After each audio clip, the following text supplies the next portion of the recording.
Maraming salamat po to international Broadway stage actress, Miss Jenny Desiderio, sa pag-awit ng isa sa mga paboritong kanta ni Sir Ricky Davao.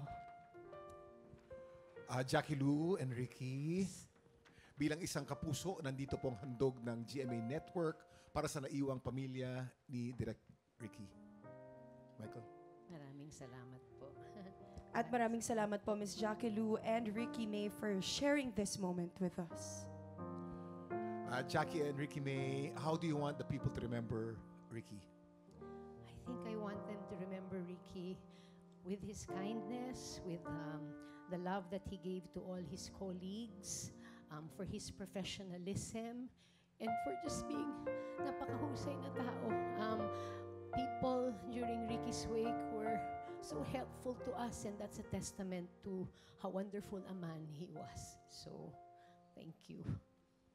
Ako naman po, very bittersweet na to be here sa GMA kasi ito talaga yung pangalawang tahanan ni Papa. Kaya nung pumasok ako kanina, para nagre-ready na ako na to try to, not be so emotional, pero ang hirap kasi talaga, especially sa lahat ng nangyari sa family namin this year. Yes.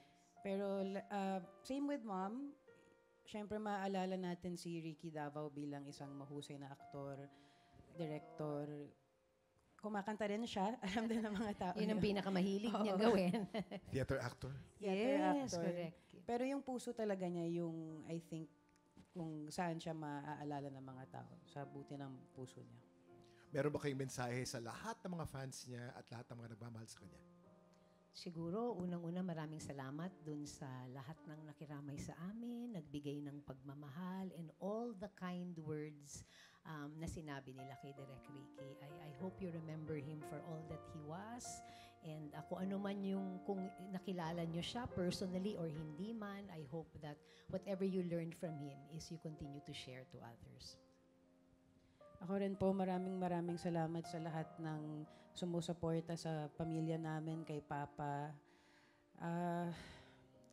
Sana po, kahit na wala na siya dito, sana tangkilikin niyo pa rin po yung mga pelikula niya, yung mga pelikulang Pilipino, kahit na wala siya doon. Kasi yun yung passion niya.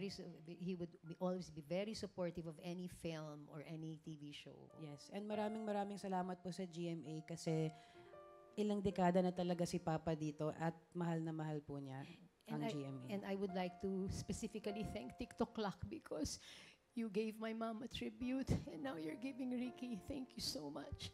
Marami pong salamat, big boy. Thank you. Direk Louie, salamat po. Maraming salamat po ulit, Miss Jackie and Ricky. Mahigpit na yakap po sa inyong pamilya mula sa amin lahat dito sa TikTok Lock. Tutok lang mga tiktropa dahil magbabalik pa po ang TikTok Lock.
Tropa! Pinanood mo hanggang sa dulo itong video na to, very good ka! For more happy time, watch more TikTok Clock videos on our official social media pages and subscribe to GMA Network official YouTube channel.